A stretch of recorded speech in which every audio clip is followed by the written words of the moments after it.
Today's show brought to you in part by our friends at Old Smoke Clothing. You can find their website, oldsmokeclothing.com. You can also find our designs and limited quantities left, but we've got them. You can see them there up on the screen. I'm alive in the pick 5. I won, and so did they. My favorite, chalk-eating weasel, degenerate horse player, and one time. These make great gifts for the sicko in your life. InTheMoneyPodcast.com/Old Smoke to learn more and sign up for our newsletter, and then we'll give you information about when the new JK line of shirts coming out with Old Smoke. The first run blew out. They were gone in 4 days, and there are going to be more to come. If you want to get all the latest news on the Old Smoke and JK partnership, sign up for our email newsletter. It's free. InTheMoneyPodcast.com/email.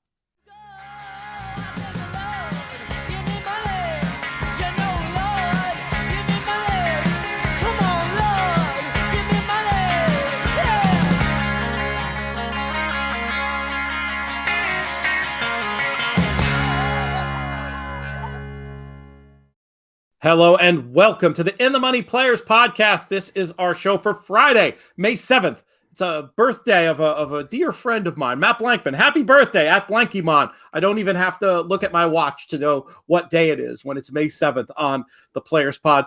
PTF, very happy to be back with you in the Brooklyn bunker once again. Busy weekend, going to be on Sky Sports both Saturday and Sunday, which should be a lot of fun. Got some stuff up at atheraces.com as well. But really looking forward to talking about these races with an array of handicapper horse player types today. And it all starts off with the usual co-host on this program. You see him there on the screen next to me, coming to us from his home studio in the planet Texas. He is the People's Champion, Jonathan Kinchin. What's up, JK? PTF, I am officially back to normal after Derby. Excited for a fun weekend of racing. I'll be on Fox today, which is Friday. Saturday and Sunday.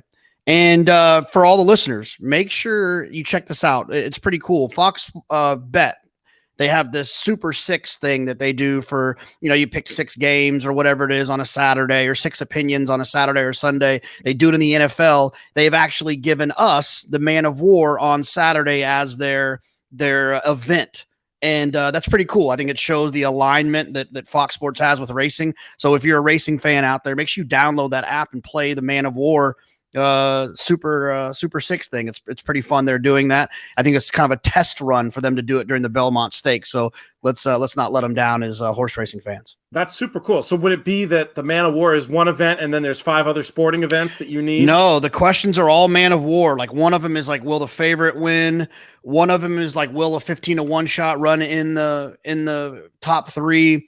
Will the favorite be in the exacta? Will the winner be odd or even? And then maybe something about the final time. And if you pick all 6, you're eligible for like $100,000 or $1,000 or one of the two. So, yeah, that's awesome. It's cool. Well, yeah, it's cool. I'll tell you what, we should talk to them. Maybe we can go over the questions when we do our Belmont coverage in just 3 weeks' time, because that sounds like a really neat thing that folks should definitely get involved in. Fox Bet, not a sponsor yet. JK, I'm glad to hear you're recovered. I'm very curious to get your thoughts on these stakes races. I think we should just dive right in. We kick off the stakes races with race number 4, 2:30 Eastern for the Grade 3 Runhappy Stakes. Dirt, 6 furlongs, 4 and up. What do you think is going to happen in here? Yeah, I think this is a huge value opportunity in the early pick 5. Obviously, people are going to fall in love with the Firenze Fire loves Belmont story, and yes, he does. He wins there all the time. But Chateau is dead loose. I mean, dead loose with the rider you need to ensure that is taken advantage of. Sure, Firenze Fire can absolutely win. He does like Belmont. He runs well there, but he's going to have a real big pace disadvantage he's going to have to overcome, and he will go off favored. I'm going to be ice cold in the picks to Chateau. Not saying that Firenze Fire can't win, but that is where the value, I think, is in this wager. When everyone else in the world is using 2 horses, I'm going to use 1, and it won't be the favorite. I felt the same way, but was with the favorite. I just felt like it was going to be a very similar trip to the Vosburg, where it was a slowish pace, and he was able to attend. Now, I think what you're hoping is going to happen is that Kendrick aboard Chateau really puts the sword to them, and then that would be a different pace scenario. I just like Firenze Fire so much. And I feel like in my old assessments of him, I used to think the 6 was a little too sharp, but I think he's shown that he can be shown to his best effect between 6 and 8. I'm just going to take the other side. We'll go head to head here, in fact, and I'll take the other side, singling him, figuring Chateau might take a lot of money in the market from pace-oriented players such as yourself. And I'll say this, I'm pretty darn sure one of us will still be alive in the pick 5 after the race. Well, there's been times where I've thought it was that simple, and that doesn't turn out to be the case. Here comes Stan the Man.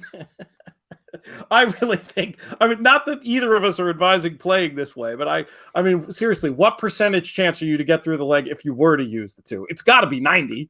Yeah, but I also think that's, I don't know. I think it's kind of, I don't think that's good ticket construction in any way. No, I'm not advising anybody do it. I'm just saying. Yeah. But I also think come down from heaven and say, what's the percentage chance of getting through with those 2? What would that number be? JK tries, math fails. I will say this, that if you are interested in using both of those, I would encourage you to pick one you like more and use twice as much as the other one. Do be at least a little bit more efficient, because maybe you have another opinion. You don't want to get beaten that leg. I understand that, but yes. I still think that you need to pick the one you like the most and play more through that one. That's an excellent point. And of course, it all depends on your opinions in other legs. We're talking about this in a vacuum. And of course, they don't happen in a vacuum. They happen within their own little ecosystem of races. But we're not even talking about the pick here. We're going to just move on to the next stakes race, which is race number 6, the grade 3 Bogey, 334, going 1 mile and a 16th on the inner for 4 and up fillies and mares. This was a head scratcher, and I came around to number 2, La Mista, who I thought was just going to be better suited towards the 1 mile and a 16th than a lot of the key rivals today, being by Ravens Pass, who, I think of, obviously could win farther, but I think of as more a miler. La Mista was fast enough to win at the Group 2 and Group 3 level overseas, going both 8 and 9. The barn stats in all the relevant categories are otherworldly. So, I really respect Harvey's Little Goyle. I really also respect Civil Union, but I wonder if it's going to be a little sharp for the 2 of them. I'm going to go with La Mista here. What did you think, Jonathan? Yeah, look, if you look at La Mista's passport, you look at her silks, you look at who's saddling her, and you look who's riding her. All the reasons in the world point to, she has a great shot in here and she can absolutely win. Her time form US numbers were not very fast, especially in comparison to Harvey's Little Goyle. And the way that she ran in the Breeders' Cup Filly and Mare Turf, I think she deserves to have a lot of credit there. Remember, first start, 3-year-old turning 4. So there's that progression she's supposed to make. She ran extremely well in the Breeders' Cup as a 3-year-old, facing some really talented runners. Rushing Fall, one of the greatest turf fillies we've ever seen, was second in that race. She wasn't beaten too far to Rushing Fall. So I just think that this race kind of falls into her hands. I think the distance is going to be a little bit better for her. I agree with you that Civil Union is a talented horse, but she feels like she needs longer. And this is just kind of a starting point for her. So, and I've never really been a Nay Lady Nay fan. I when it comes to these Chad horses, in my opinion, I treat them all. There's 2 categories: try to beat them or monsters. That's it. There's no in between for me. And she feels like an in between type. And whenever they pop up, I'm going to try to beat them because they're going to be treated like, typically they're going to lean towards monsters when it's Chad's situation. So look, I'm going to use the 2 as well, like I said, for all those reasons. But I think Harvey's Little Goyle is the one that you want in this spot, and I think she has a little bit of an improve in her. And I think that there's an argument that if she progresses, she could be at the top of the food chain in this turf division. It's an interesting one, and I agree with you about how well she ran. I had a little bit of pause about the 1 mile and a 16th off the bench from the inside, but I'm using her as a backup. I'm totally with you. I just feel like, even though, maybe long term, I think I do agree with you about Harvey's Little Goyle. And I think long term, maybe I want Civil Union even a little bit more. I just felt like today might be the right spot to catch La Mista. And I'm with you about being opposed to Nay Lady Nay. Hopefully she doesn't kick sand in our face in the Bogey. Let's move on to race number 7. It's the grade 3 Vagrancy, 406, 6.5 on the dirt, 4 and up fillies and mares. This was another one, JK, that had me pulling out hair. What little of it I have left. You had some interesting information about a potential scratch in here. Tell the viewers that, and tell us who you like. Yeah, well, I was bugging Marshall. He's got a horse they're dropping in the last today, Friday, with Brad Cox. I don't remember the horse's name. Quantitative Breezing, I think. But I had asked Marshall, what you guys? He's like, yeah, I think we should run well. I'd be disappointed if we don't. By the way, French Empire is scratching tomorrow. I said, thank you. I was about to do a podcast and pick her. So she's gonna. I think they said they're gonna wait till Pimlico. Makes sense. There's those big stakes next weekend there. Yeah. So I was going to pick French Empire, and I was going to mention Sadie Lady, the two. She feels like she could get loose in here. Like one of those horses that they wire you and you're like, what happened here? She's just too slow. But now that French Empire's out, the race has become a little bit easier. So maybe her chances improve a little bit more. Maybe Pacific Gale decides she wants to go back to the old Pacific Gale that didn't like to win. And so I think she's interesting. I think she's a horse you want to use. I do think that Pacific Gale is the most likely winner. She had run, Pacific Gale was one of those horses I remember asking John Kimmel about, where he's like, she trains well, but she just sometimes doesn't show up. But now she's starting to show up. And she ran well at Belmont when she was not showing up all the time. So I think she actually might run well in here. I like the outside draw. She's tactical enough to stay connected. I think she's the most likely winner, but I think you definitely want to have the two Sadie Lady as well. So I'm going to kind of on the fence. I'll pick Sadie Lady because she's a better price, but I'm not, by no means am I going to be not using Pacific Gale. We have two of similar runners, and then my top pick though is different. And maybe I'm being a little bit maybe I'm remembering past glories here, but Victim of Love. I know the last race was bad, and I do not have an excuse for it, but ran so well in the rescheduled version of this race last year. Ran really well in the Ballerina. I felt like either of those races could win this, and there's a chance maybe that April 10th work signals that she wants to get back to her good races. And I think she'll definitely get a pretty good trip if Sadie Lady, especially if Sadie Lady isn't good enough. As I'm not sure what really to make of her, and I was going to keep her involved, but I was going to make Victim of Love the top choice. I had to use Sadie Lady as the pace angle. So a point that I like to make is, and I think this is absolutely true, and it's something that the EV police would be loath to acknowledge, but when we evaluate our decisions after they happen,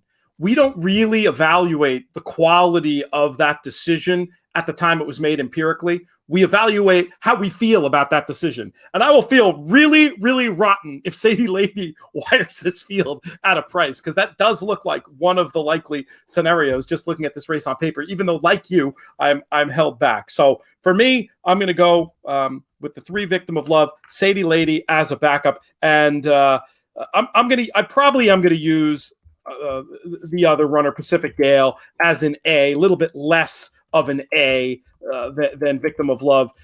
It's just a question of if you believe that she's completely reborn, or maybe she's a bit of an Oaklawn horse for course. But I mean, you laid it out perfectly, JK. It just depends on if the real one, which will the real Pacific Gale please show up, please stand up. We'll find out a lot more on Saturday. Not going to get beat in any picks. Let's talk about the Grade 3 Peter Pan, race number 9, 512. Race with a great history, occasionally produces runners for the Belmont Stakes. I wonder if that might happen. You had big scratch news in here, so I'll let you start once again, Jonathan, and give that news as well as your pick. Yeah, I think I saw Dave Grinnig tweeted that they're gonna run the Preakness, so I think they were gonna enter, see what happens, see how the Preakness was coming up, and risk taking's gonna run in the Preakness, and I believe with Jose. Irad was listed here. I think Jose is gonna ride in the Preakness. I was going to try to beat the horse in here. I know you mentioned you were going to as well. I think the 3 Promise Keeper is interesting. I'm a little bit concerned about Promise Keeper, though, because that last performance took place on a track that had some moisture in it. I'm always a little bit nervous when a horse kind of has a jump out performance on a track that isn't listed as fast, because sometimes it can be a little bit kooky when the track is drying or becoming more wet. It's harder to make figures, and so when you see that big jump up, it could bite you. Nova Rags, I thought, ran well against Known Agenda down in South Florida. Spent a lot of time stuck on the inside. Just not a comfortable place in general for young horses. And these North American tracks, it's not typically. It's become this thing where being stuck down in there isn't necessarily ideal. And then Overtook just has a little bit of a pedigree that made me want to give that one a chance to continue to progress, right? Curlin out of Got Lucky. That's a heck of a pedigree in the right hands with Todd Pletcher and ridden by a man who was already kind of tossing his hat gently into the ring of the greatest rider of all time. But I think that toss got a little bit more aggressive last weekend, winning the Oaks and the Derby back to back with Johnny Velasquez. And I remember once upon a time when there was a story about how Johnny couldn't win the Derby, and then he's reeled off 4 in the last 9 to 10 years. So pretty impressive. So much of that stuff is such fooled by randomness crap. You know, people who want to say, Dan Marino couldn't win a Super Bowl. Like, give me a break. Like these great athletes, they only have certain opportunities to excel on the biggest stage, and then randomness is gonna come into play. And it's great to see a rider as good as Johnny put the lie to that nonsense. So you mentioned Promise Keeper first, but then you crabbed him a little. So give me your order of preference for those three and grade them out for me. I tell people all the time, I think part of trying to be, I'm not saying being, but trying to be a good horse player is to know what you don't know. And I just don't know. I mean, Promise Keeper looks like he can win, but I don't trust him. Nova Rags looks like he can win. I don't trust him. Overtook looks like he can win, going to be a better price. I don't really need the other two. If I'm playing late picks, I'm going to just use those 3 basically evenly and hold my breath if I want to get alive to something else. I like this. We're going to come up with a new designation. If you sign up for In the Money Plus, you get little digests of the shows, which is kind of cool. So you don't have to take notes when you're on the treadmill or whatever. And usually I hold feet to the fire for a top pick, but we're going to do something new here. We're going to say specifically under where it says top pick of the grid, we're going to say none. And we're going to just say JK thinks the Peter Pan is as easy as 1, 2, 3. What do you think? Yeah, I just, look, it's funny because, on the Fox show and you have this too, when you're on Sky Sports, like there's this need for us to pick one, and I'll pick one lots of times, but I feel weird sometimes picking one and I'm just basically lying. Like, I don't know. Yeah. The 2 is my top pick. You shouldn't lie. I mean, there's going to be another, even on TV. I mean, maybe if they had me on for one race a day and I didn't have an opinion, I would lie. But, you could always say, hey, or what I'll do in that spot is when you're in real time, you can say, okay, I don't really have a strong opinion. I'm just going to pick the longest price of these 3. I would probably pick Overtook if I was on. Like, I'd probably pick Overtook tomorrow, right? Unless between now and then I have this epiphany of what I need to do. I like it. We like it when you have those epiphanies, JK. We're over time, so I want to get you out of here. So without giving short shrift, let's just move directly to the Grade 1 Man of War. I was doing the British thing. I was going to say 10:44 tonight, 5:44 Eastern for race number 10. Mile and 3/8 on the turf. JK, how are we going to get paid? Yeah, I love Gufo.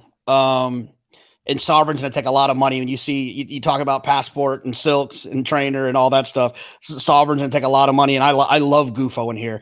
I think that if we didn't already know this, that the 3-year-old turf horses last year were exceptional. I think that we've been reminded of that with the dead heat finish in the Turf Classic between Colonel Liam, who was a 4-year-old, 3-year-old last year, Domestic Spending, 4-year-old, 3-year-old last year, who were all running in the same races as Gufo. Gufo was right there. Gufo's a serious horse, and I think that he's going to come on to be in the mix with those other horses, maybe a little bit longer distance than some of those other 2, but there's enough to go around, I think, especially in New York when it comes to those turf distances. I think he's going to be tough to beat. I mean, the only other price horse I would mention in here is Moon Over Miami. He doesn't win a lot, but he runs numbers that put him right there in the mix. He's the type of horse I'd want to use underneath. He'll be double-digit odds, too, Moon Over Miami. I'm with you on not being thrilled with Sovereign in this spot. I'm with you on how great the Gufo form is, but I actually made my top pick number 7, Field Pass. I'm a little surprised you didn't mention him just because I felt like he's such a good candidate to stretch out, could be loose. Mike Maker, how often do we talk about him on this show? And I felt like that Maker's Mark, attending that fast pace, that's going to serve as just an unbelievable prep for a runner who really should be loose as a goose. So I was going to play the 7 and the 8 as A's. I was actually going to use a long shot. I don't like the morning line price, but I think in reality, the 3 Ziad will be double-digit odds. I'm like contractually obligated to use off the move into a hot pace last time, and Graham Motion for a horse I think is going to be 10-1. Did you want to make a quick comment on Field Pass before we let you get out? Field Pass, look, we talk about it. I love makers stretching horses out. There's the whole you and I in a horse suit thing.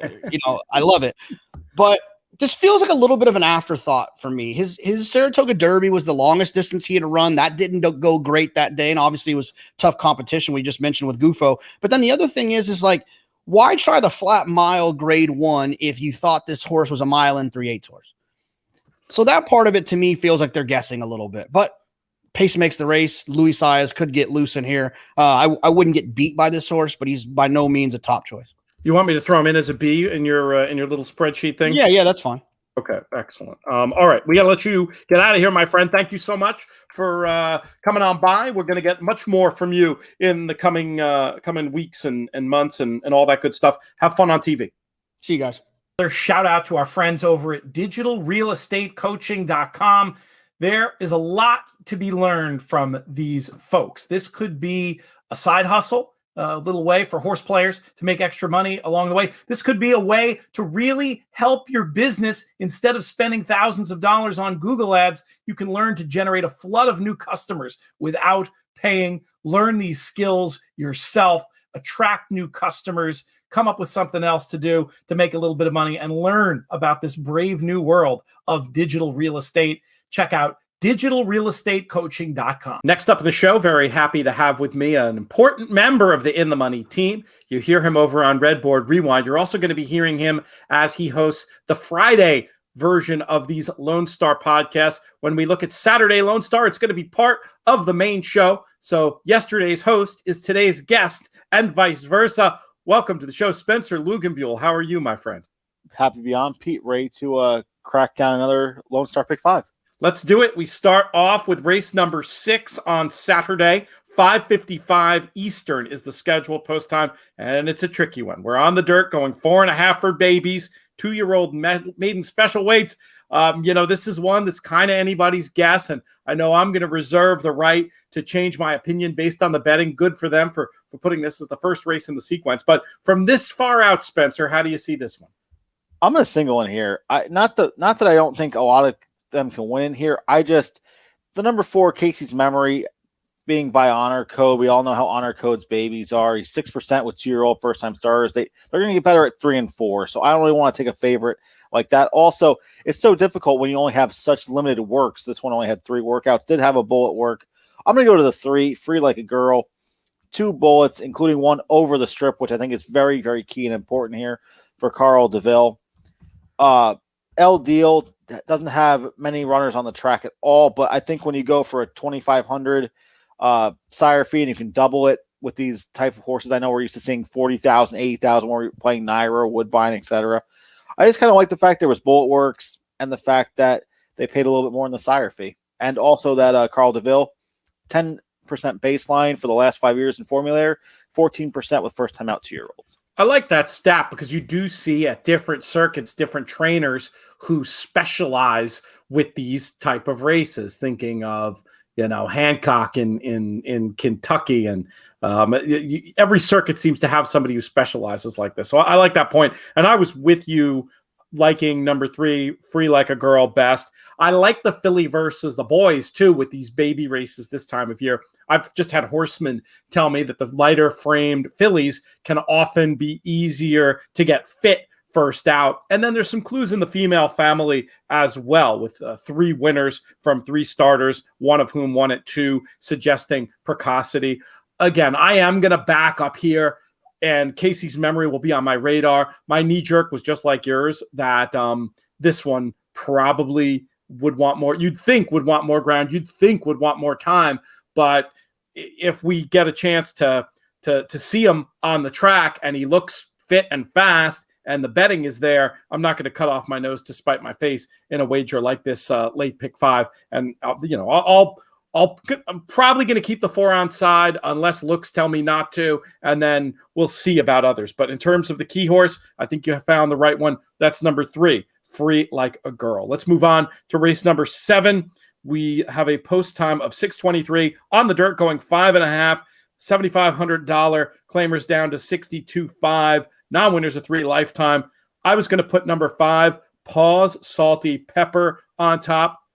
Maybe back to an appropriate level here. And I felt like there was enough speed in the dirt races 2 and 3 back that Pause Salty Pepper might be able to make the front. Number 6, Doc's Class Act. This is the second start dropping for a powerhouse barn that's been going very well. I think I got to use that one. I was going to try to mess around with the 5 and the 6. Spencer, how do you see it? The 6 for me was one that was on my radar, off my radar. I think I'm going to actually end up making that one a B now that you say you like so much. For me, my top pick is the number 4, Silver and Aces. I just like the fact 2 back at the distance. It was a slow pace, but ended up getting the job done. And when you're 3 for 4 in the money at the specific distance, it's feel like a 5.5. You really want to see a horse that can be up on the pace. And a lot of times in these type of races, you'll see too much speed sometimes. And it's always nice to be, that stalking trip behind the 2 or 3 speeds. So Silver and Aces for me will be my top pick.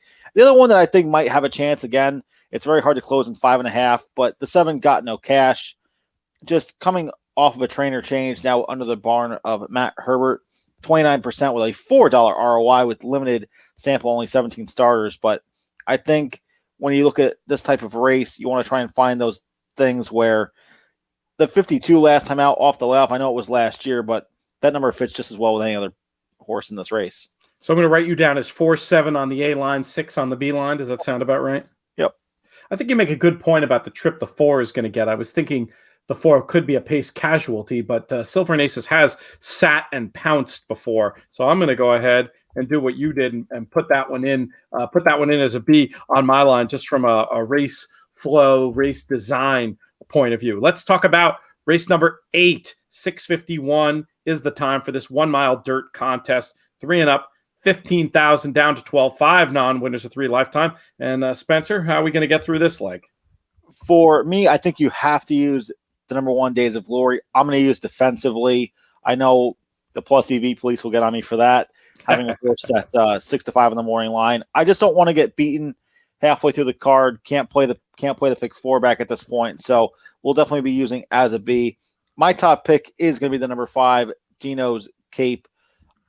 Danny Fish, or Pish, I should say, first off the claim, 32%, $2 plus ROI. What I like to see in these types of races, horses that have been in every type of barn possible. And I mean, I feel like when every single barn at Fairgrounds, Sam Houston, Lone Star all want this horse, the horse must be looking the goods in the morning as well. So super excited to have Dino's Cape on as my top pick. The only other B I also want to use is the number 2, Arrow Street. Just coming off of that turf race last time out, the races 2, 4, and 5 back all fit here, and they were actually improving lines just on the dirt from a 59 to a 65 to a 70.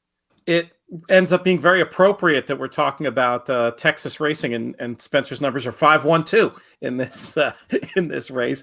And I will underline that when a horse is popular at the claim box, I mean, what I think it tells you is you're definitely getting yourself a sound horse, and that can be telltale at this level. I was uncreative, some of the similar numbers as you, but I felt like I could get stuck into number 1, Days of Glory, as a single A in this spot. I just thought was going to pull a great trip from the second flight, getting what is probably a much needed drop. And I just felt like had something in hand, figure and form wise, against these. If Days of Glory doesn't get it done, I think it'll be something in front that does. And so I was going to use on the B line, the one that you mentioned, the 5, Dino's Cape. And also one I'll mention that you didn't mention, the 6, Battleship Bevo. Not quite sure how Battleship Bevo is going to class up in this spot, but this horse is a flow move up coming out of the last race, and I was thinking might be a decent number. So 1 on the A line, and 5. No, I wrote this completely backwards.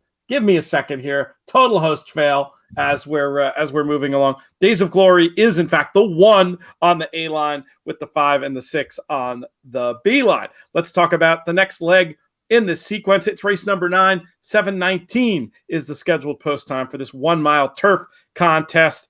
Fillies and mares, 3-year-olds and up. A nice looking allowance race in this spot. And I like number 3, Brandon's Babe the best. Was a clear top pick for me. Once again, just simple stuff, form and figures. And I felt like going to be fairly far back in this field, but should be able to pass them all. As for B's, I thought that the 6, Our Iris Rose wasn't too far off the top pick last time.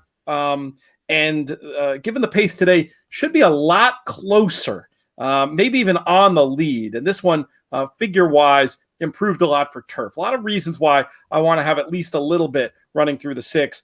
And then the 4, coming out of that same race, Curlin's Journey made a middle move into that fast pace. I would like to see a more even run. And if that happens, she could sit the trip, especially if the top pick ends up too far back in a moderate gallop. So I will press the 3. I will use the 6 and the 4. What will your approach be, my friend? For me, I'm kind of using 3 horses equally. I know it's hard to do that with A's and B's, but my 3 A's are going to be the 2, the 3, and the 4. We'll start with the 4, Curlin's Journey. I just love the fact that, coming into this allowance race, you always want to see those horses dropping out of the listed stakes. Those kind of horses fit so well here. Obviously, 2 back in the optional 40 ran very, very well and just seems consistent. Mid-70s, can actually run that high to mid-80 buyer as well. So one that I definitely want to use. Brandon's Babe, like you had said, I am a little bit nervous about when they are closing into hot fractions and can't get it done, losing by a length last time out. But in the last 7 races, 3 wins, all 7 times have hit the board. The form is fiery hot, as they say. And Discreet Smile, again, slow pace, one just by a small head. But for me, people are so in and about pace right now. If this horse, again, gets a slow lead and does that, could win. And at 3-1, I just kind of want to survive the leg. Nothing too impressive here. And I think that's the fact I'm also using the favorite in the last as well. If I were to hold your feet to the fire in terms of a top pick out of those 3, you talked about Curlin's Journey first. Would it be 4-3-2 if you were to 4-3-2? Yep. All right, 4-3-2. We move on to our pay leg. Race number 10, 7:47 is the scheduled post time for this 5 furlong dirt affair. 3 and up, fillies and mares. Maiden 7,500 down to 6,250. Spencer, how are we going to get paid? It was funny. I was talking to Marshall Sterling about this race. I was kind of stuck, and I didn't want to just single Scarlett O'Hara. He said I should. So, of course, then I decided to play 2 horses. My top pick in this race is I pick Phoebe at 20-1. I just feel that under Grey Green at Turf Paradise, now back in that barn, ran a 33, third, didn't by about 5 lengths. But that number fits in this type of race. And obviously going to Oaklawn Park and running a 0 and 9, that just is way too much competition for this horse. I love the fact that now is going back into that barn and will be my top pick at 20-1, because if you look at the favorite at 2-1, last time ran a 31. So, I mean, technically the 20-1 would have won that race. I am going to use Scarlett O'Hara as a backup, though.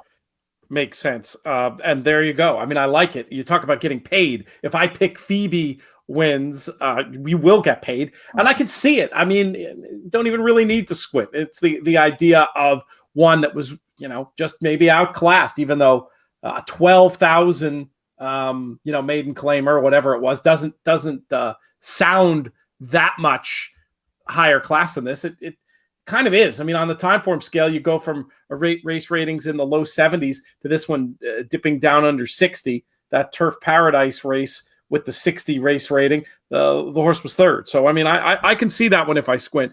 I thought that Scarlett O'Hara had to be pressed up in this spot. I just felt like she was comparatively unexposed, had a modicum of speed, and I felt like that might be enough. The other one I was going to use is the 3 Really Lucky. Went out once for Diodoro, caught cash that day, had a trip, not breaking and moving wide. I just thought it was interesting digging into the Amanda Barton trainer numbers. 3 for 5 off the claim. I mean, that's a tiny sample, but that's good numbers for an under-the-radar barn and a big positive ROI. So I did want to have some lines alive to Really Lucky. I was dreaming of more than the 4-1 that we got on the morning line when I first looked at this race. But that's the kind of race it is. It's a little bit tricky. And I think beyond those top 2, you got to get creative. And I'm happy that you did, Spencer, with the 5. I picked Phoebe. I'm going to go ahead I'm not even going to put it in the grid because I don't want to copycat your 20-1. But in my actual tickets, I'll definitely be listening to you as far as that one goes. Understand you had a little cameo on the Stewcast last night. I wanted to give a quick plug to our buddy Stu and this fun creative concept that he's come up with. Tell us a little bit about that. It's definitely a cool idea. It's so funny. Back in high school, I did the same exact show. It's around the horn. This time they're actually doing it, quote unquote, around the turn with horse racing. I kind of love the name there.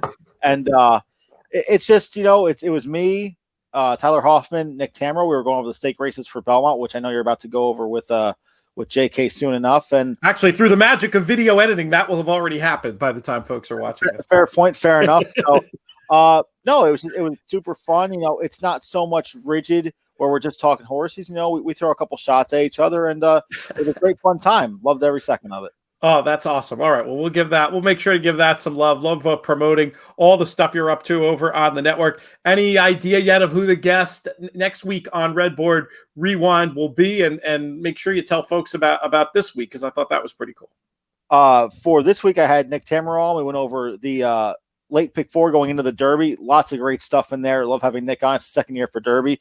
Probably going to end up having him on next year. It's going to be the tradition for Redboard Rewind to have Nick Tamero on for Derby. As far as next week, it's going to be Big A, Anthony Stabile. Super excited to have him back on. That's great. Love the chemistry me and him can get. And, it's always interesting when you can get someone like that who has so many different, fingers doing, the radio shows with Ed DeRosa to doing all the talking with Andy. And it's super exciting to have him on. And, we're going to go over some races. Should be a blast. He's great. Homeboy can talk. That's for sure. And I love having him on. He was a regular when we were doing, but before we sort of, we did a little sponsor do-si-do, and it's been fantastic having Naira Betts associated with Redboard Rewind for as long as it's been. But when we were doing those shows regularly, we would have the Big A on, and it was always a pleasure, and it's always great seeing what he's up to. So that'll be a lot of fun as well. Spencer, thank you so much for joining us today, and we will see you on the radio, as my dad used to say. Absolutely. Looking forward to it.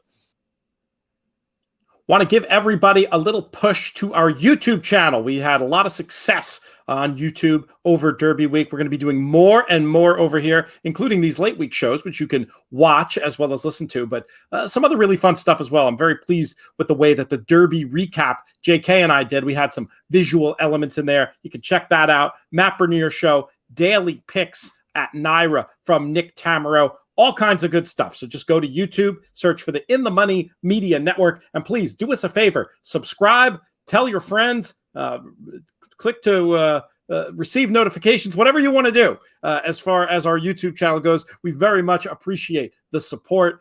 Go to YouTube and check out the In the Money Media Network.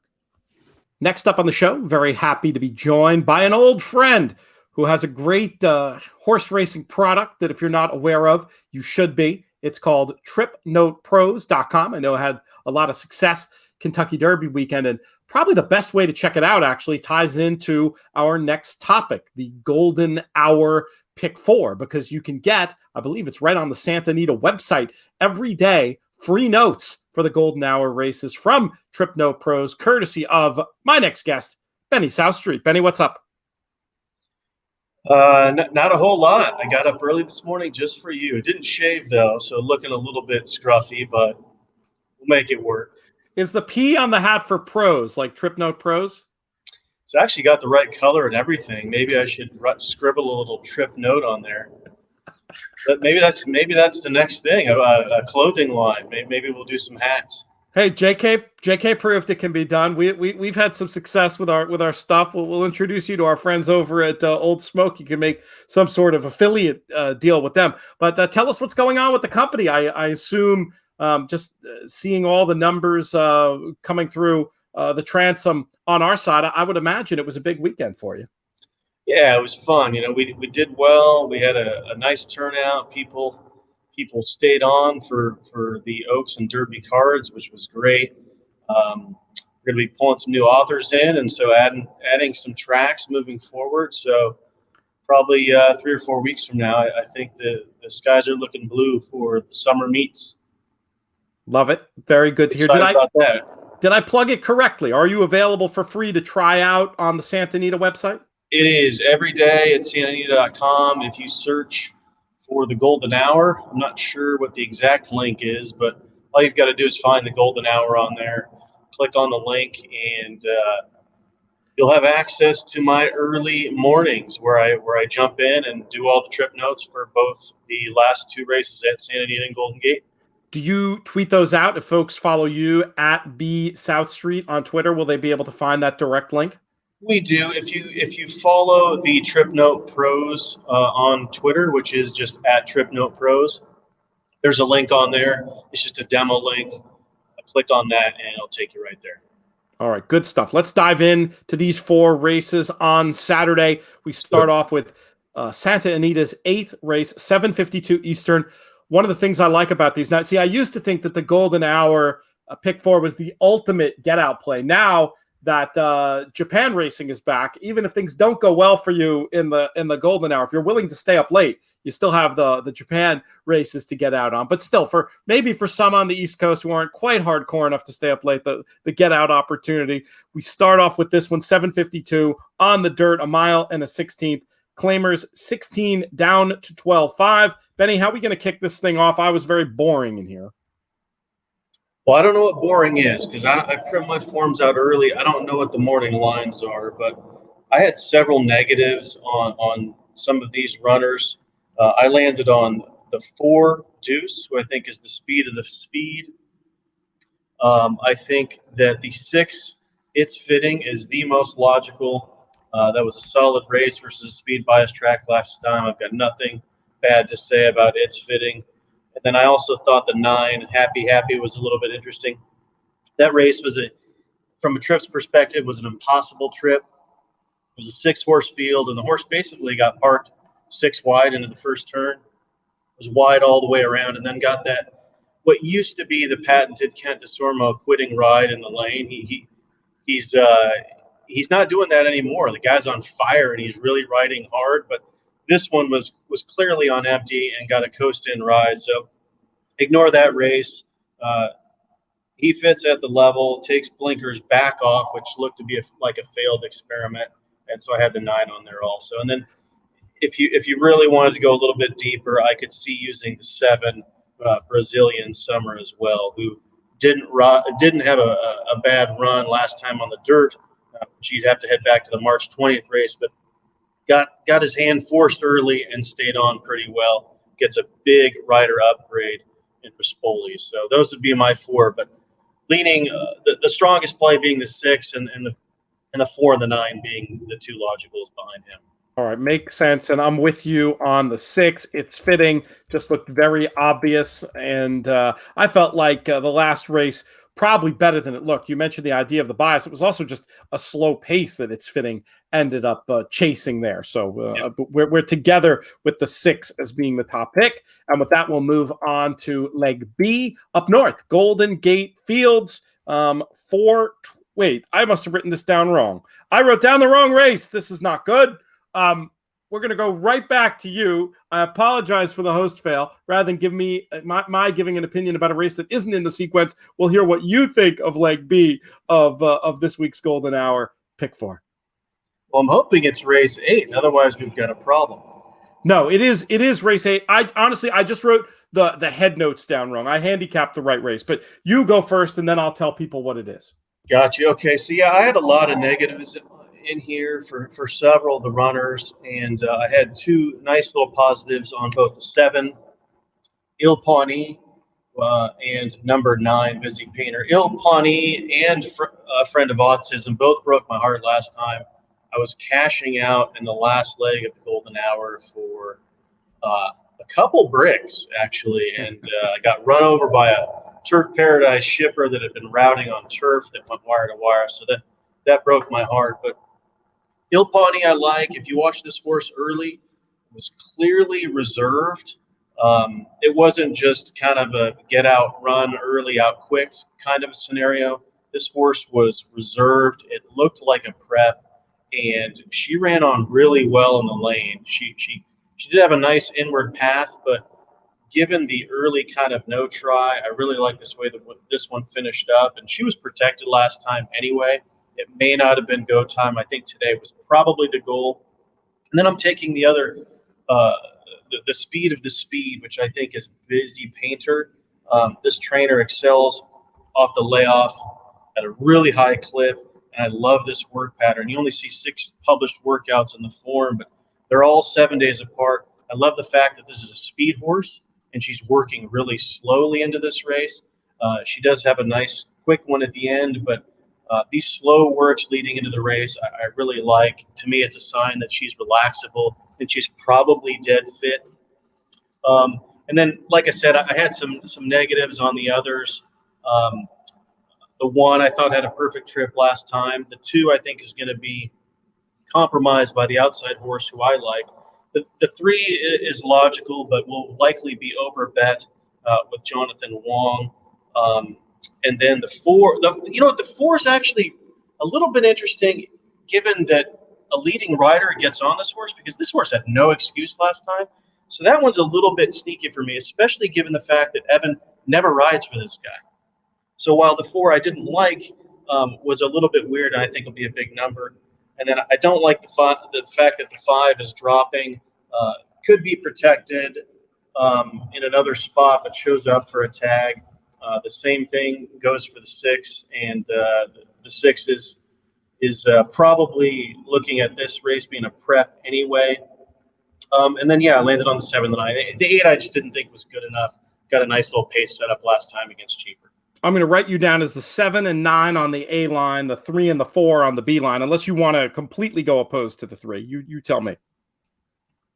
He's eligible to win. I mean, to be perfectly honest, I will not be using that horse on my. Well, let's leave out then. Let's no guts, no glory. You don't back up with favorites you don't like. That's I'm not going to be spending extra money on that. I have been the king of 3 or 4s lately, though. The last three golden hours, I've been live in the last leg with the lowest payoff being like 7,500, and I've missed all 3. That's frustrating. All right, let me go back and do what I was meant to do in the beginning, which is tell you it's race 8 from Golden Gate, 8-10, $20,000 claimers, 5.5 fillies and mares. Benny gave us his rundown. I was interested in both of his to keep in the mix. I had originally listed them on the backup line. I just thought that the 3, Friend of Autism, who Benny is against, made just too much sense. And one of these times at Golden Gate where I feel like even if I covered up the trainer name, this would be one of the ones that would have been shortlisted. And then you throw in the fact that Jonathan Wong is involved and I wanted to use.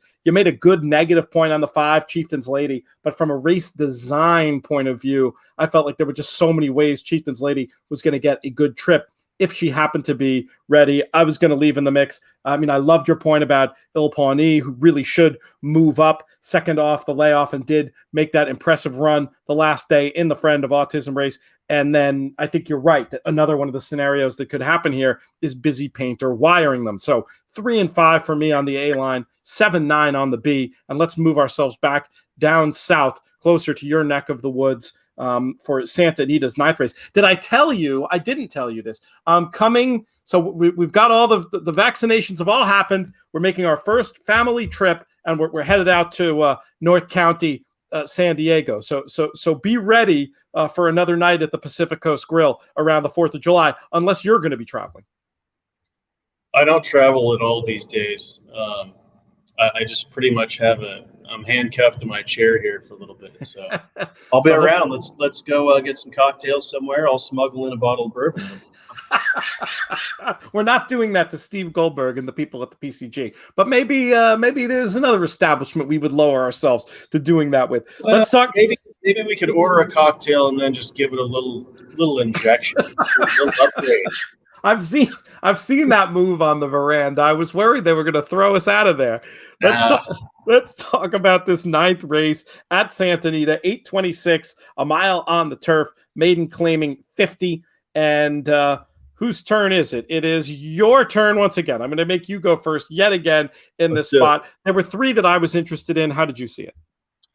I've got 4 that I'm interested in, but I really like the 4. Aside from the golden hour, I'm going to be playing the 4 probably in some underneath stuff as well. I'll tell you why I like the 4. Lemonade Stand drew a tough field in his debut last May, and it was against Older. Despite it being against Older, he went off at just 3.5 to 1, which I think is impressive. Didn't fire, but that doesn't necessarily deter me, because to me it just says, well, this one probably wants long anyway. I think that last race was just a prep. When you watch that race on tape, Tyler Bays, I'll be honest, he's not my favorite, but he is a very hard trying rider. Always gives you 110% effort. This jockey gave kind of a token ride in the lane, almost as if he knew that wasn't the goal. This horse finished up in a measured fourth position and galloped out really nice. I think today is the goal. The winner of that race was 2-5, and still got some action into that race. I think today is the goal for Lemonade Stand. That's my top pick. And then probably as B's, both Baltus horses are interesting to me. They drew some tough fields. They were both a little bit younger. He excels off the bench, and I really had a lot of negatives on several others. There are a bunch of 3-year-olds in here that I didn't care for at all, and some that I just felt weren't sharp at all. So I've got a lot of negatives. And then the one kind of horse that I'm not going to leave off is the 9, because I think On Easy Street can bounce back. I don't know what happened that last time. The PP suggest that this thing was fractious before the race. I'm going to take their word for it. It was not a good effort. But a few of those R's. And Patty Gallagher stuck with this horse for a long time, despite this horse being 5 years old. But, kept him in at that straight maiden level. Didn't want to give up on him. He gets a drop in class today, and for whatever reason, draws the best rider for headed back onto the turf. And Raspuli's been gold when he's paired up with Gallagher. So I won't be leaving the 9 off my tickets either. I wrote it down as the 4 is a lone A for you with 1, 11, and 9 as backups. That sound acceptable? Yes. You make some really good points about the 4, who I had noticed just from the point of view of second start as a gelding, second time off a long layoff. Now I am tempted to upgrade and really put in my mix, maybe even on the A line.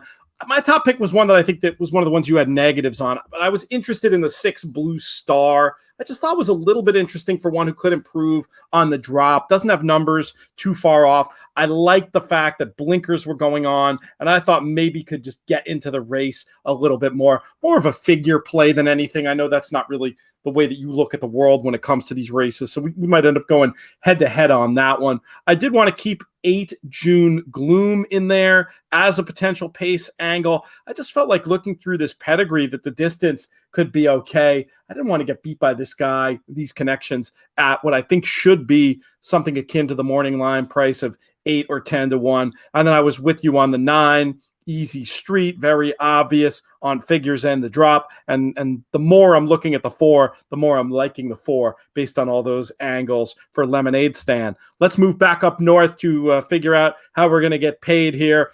Golden Gate, race number 9, 8:41 mile on the turf. 3-year-old filly claimers, 12.5 down to 10.5. Boy, I was super boring. So we're definitely going to you first. Again, don't know what boring means. Don't have the morning line, but I landed on 8, 9, 10. All of these from either a trips or kind of a horse comfort level is one of the things that I'm looking for. I thought that the 8 and the 10, Righteously, and she's a little flirt. Both were keyed up last time. Both uncomfortable. Righteously was like strangled for a good 3 furlongs, moved wide into the far turn, remained wide through the turn while dueling 3 wide with 2 others to her inside, and was still good enough to get the job done. She burned a lot of gas early and still got the job done in her only route on turf, so she's definitely a use for me, as is the 10. The 10, my note on the 10 was that this horse was about 6 or 7 lengths back entering the clubhouse turn and only a length back when she exited the clubhouse turn. So she is not secretariat in the Preakness. She stayed on okay. She fought in between horses through the far turn in the lane and stayed on just fine. And then the 9, Malibu Jewel last time, this was kind of a sneaky one. It was 1 to 5, and there wasn't much in there. But if you watch this horse on tape, you can really see a strong reach through the lane. She's really reaching. She hits the wire. She throws her ears forward and seemingly had plenty left in reserve. And I don't see a whole lot of speed in here early if those other 2 are still willing to take back. So Malibu Jewel is another choice for me. 8, 9, 10. 8, 9, 10. And that was that the 10. She's a little flirt. You were saying, perhaps lack the quality of Secretariat. You can't get analysis like this just anywhere, folks. You come to the In the Money media. Well, network. hey, man, that's actually, I thought, I mean, obviously the Belmont, you can't beat the Belmont, but watch Secretariat of the Preakness. It's a freak show, right? Oh, my God. Dead Yeah. last into the. I mean, Yeah, you never see a move like that. You never see a move like that, and then to stay on and finish in what historians have determined was a record time. If you haven't seen that tape, well, go to you put in your YouTube queue after you finish this video. Go over and check that one out. What else is going on, my friend? And anything else to report in your life? How was your Kentucky Derby in the end? It was good. I lost on Derby Day. I did very well on Oaks Day. It's just a good time. It's good to get out there and get on site. I was at Santa Anita. I got to see some friends. Were you in Logan? I was. Nice.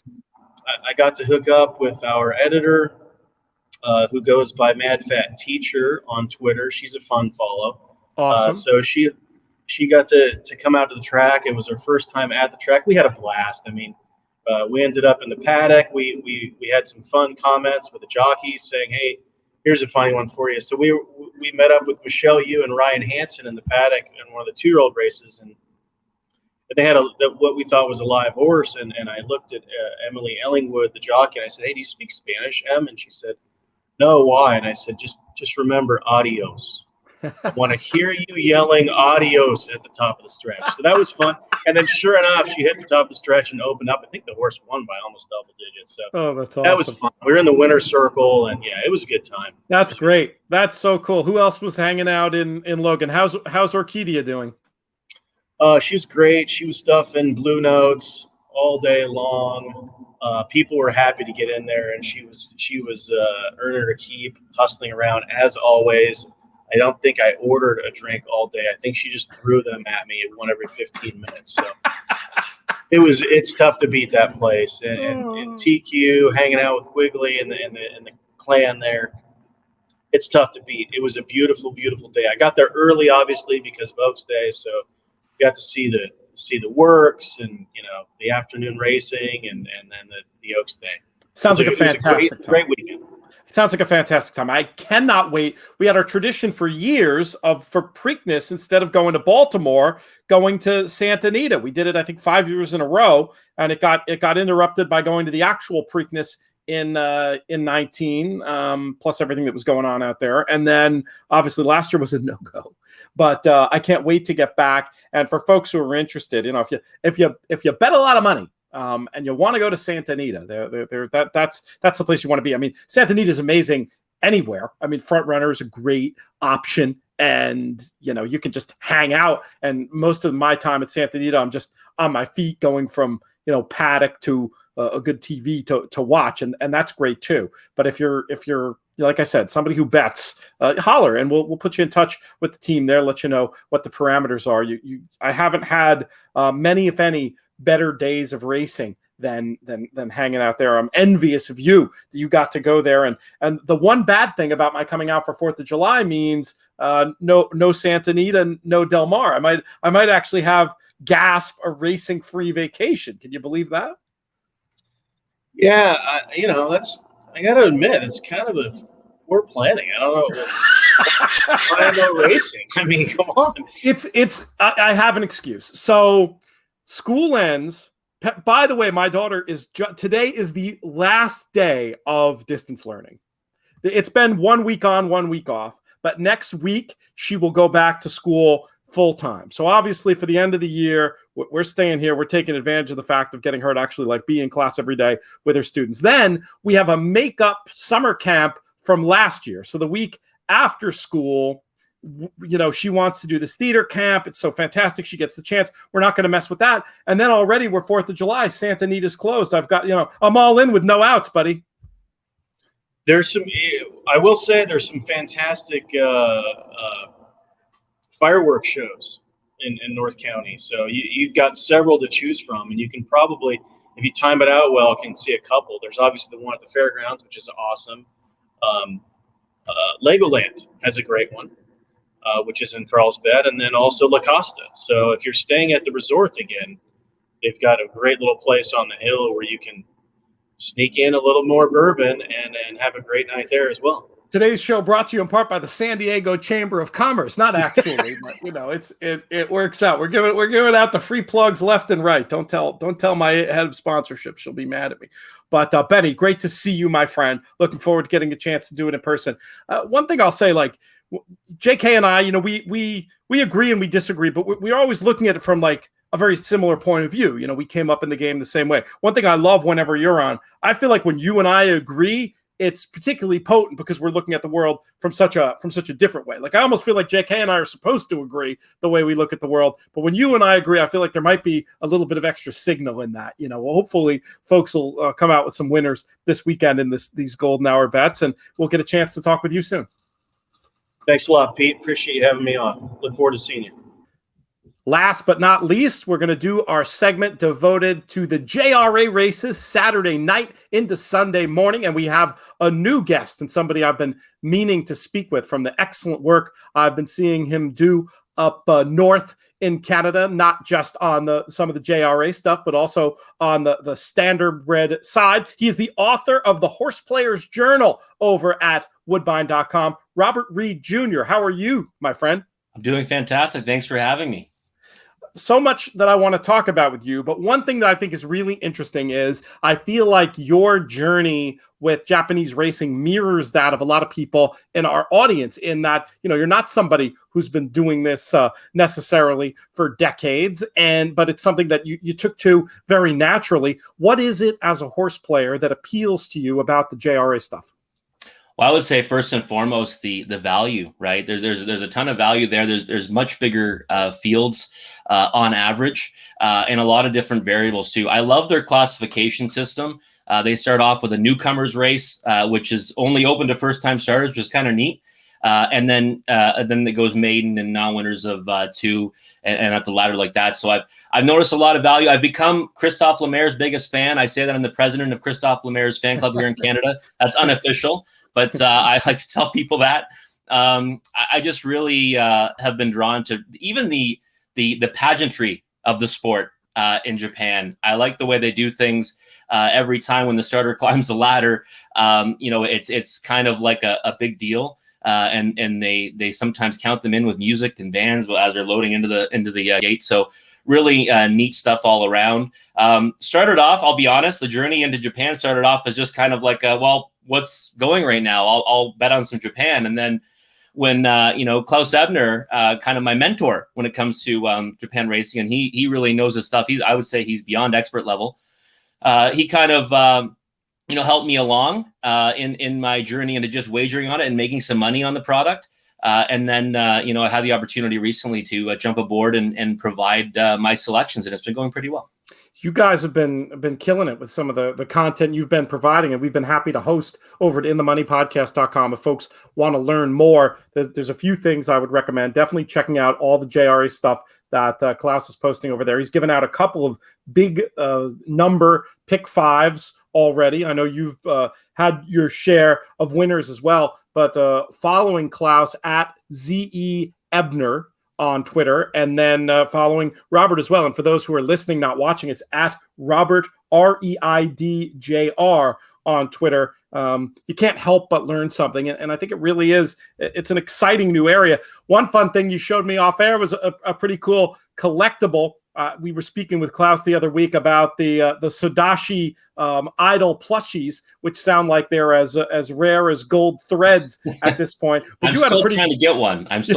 No, you're not giving up. You've got a cool little collectible there you can show the folks watching. So, I always say for me, it's family, then horse racing, then sports cards. And now this marries all three. My wife bought me 2 of these for my birthday. It's a Sodashi collectible card. Really, really cool stuff.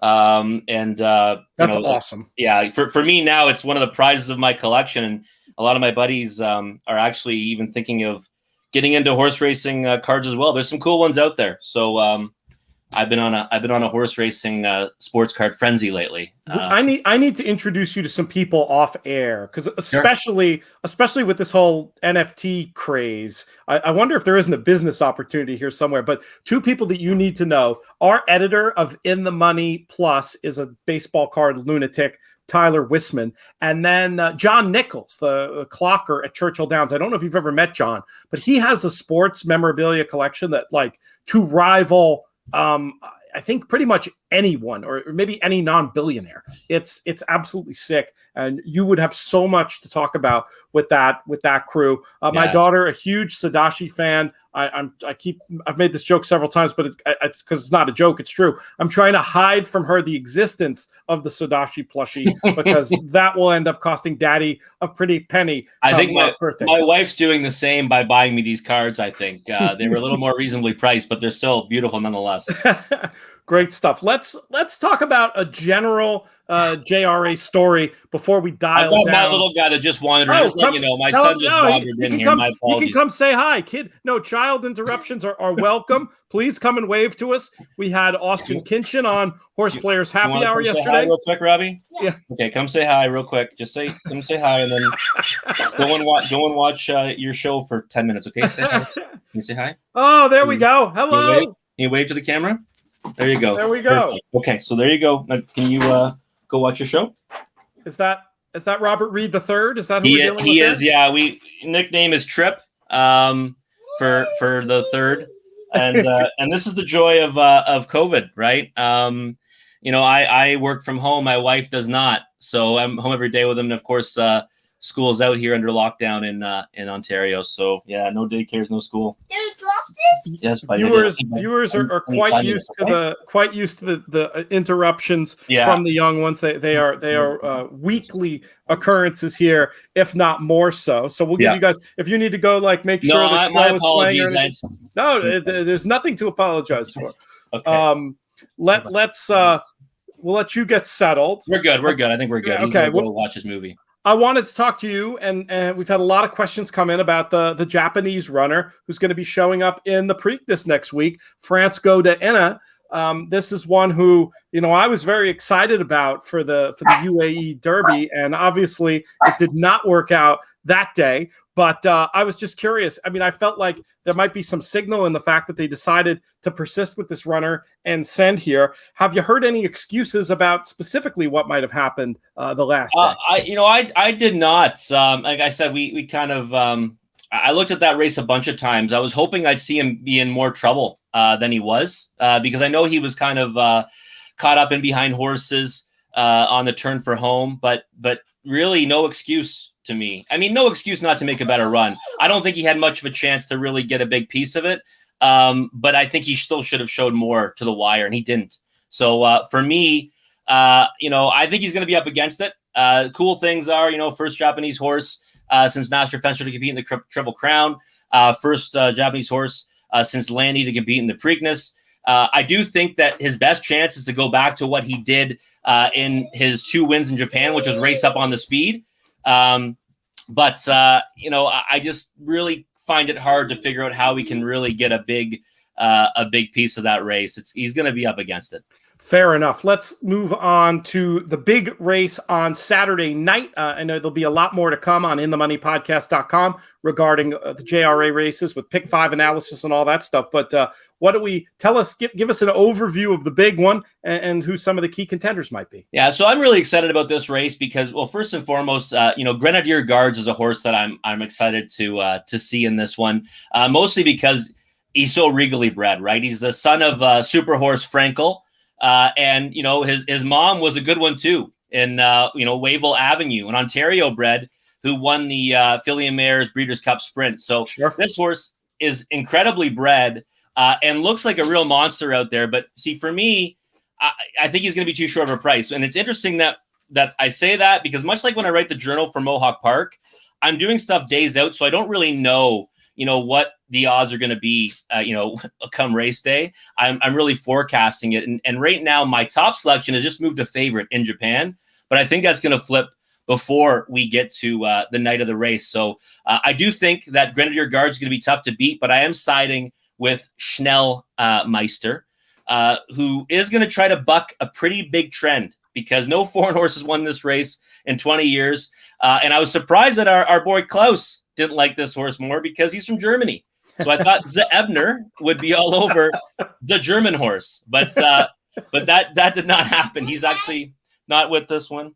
Cool. No home country country bias. No home country love from Klaus on this one. But he went 2 for 2 as a 2-year-old, and his first race as a 3-year-old I think is a good form reference for this one because he finished second to title holder, and he actually won his way into the Suzuki show. And the Connections opted to not race there. They picked this spot instead. And I think it was a wise choice. And I also, have a lot of respect for Connections that kind of have that self-awareness to say, you know what, we won our way into this race, but we're going to opt to race here. I think the distance better suits them at a mile. And also, I really think that, the pace of the Suzuki show would not have been in his favor. He's not a horse that's going to be near the lead or on the speed, but he's probably going to be about mid-pack. And of course he picks up, and this is not on purpose. I like the horse before he committed to the ride, Christophe Lemaire, who is, my favorite jockey and a guy who can really dominate that circuit when he has the right horse underneath him. So I'm firmly in the corner of Schnellmeister. All right, Schnellmeister for Saturday night into Sunday morning. We'll check that out. Can't wait to have you back on, hoping to maybe cover some of the standard bred stuff this year, especially when they do those cool cross card, assuming, this is going to be in the offing again, those cool cross card pick fours on the Thursday night that they did a few times last year between the flat racing and the harness. How much of the USA flat stuff do you follow? I follow it as much as I can, I'd say. So during the thoroughbred season, so obviously when we're not in a lockdown, I do some media spots and radio spots for the thoroughbred side, and of course, I'm fully immersed in the standardbred side with the Journal. So I certainly, my father follows, Gulfstream Park and Santa Anita very closely, so I do keep tabs pretty much on everywhere. I mean, even Australian thoroughbred racing, I'm a big fan of too. So, I don't really have any biases towards certain products other than our own here at Woodbine. Good stuff. Tell me a little bit about, obviously your dad must have been a mentor to you in the game. So, I mean, were you into it from the time you were from the time you were your son's age? Oh yeah, I was at the track. It's funny, before lockdowns happened, he was coming to the track with me. And that was what it was for me. I was at the racetrack before I could remember, at Greenwood Raceway in Toronto, Ontario, still my favorite racetrack in the history of the universe. And I would go with my dad. I mean, while most kids were playing video games and doing other stuff, I was going to the track with my father. And I fell in love with really both sides. We did double headers. We'd go to Greenwood, at night after Woodbine during the day, or sometimes even Fort Erie during the day. And then, one of the Woodbine standardbred tracks, either Mohawk or Greenwood at night. So I bought my first horse when I was 16, had a big stable in my early 20s and a few good ones.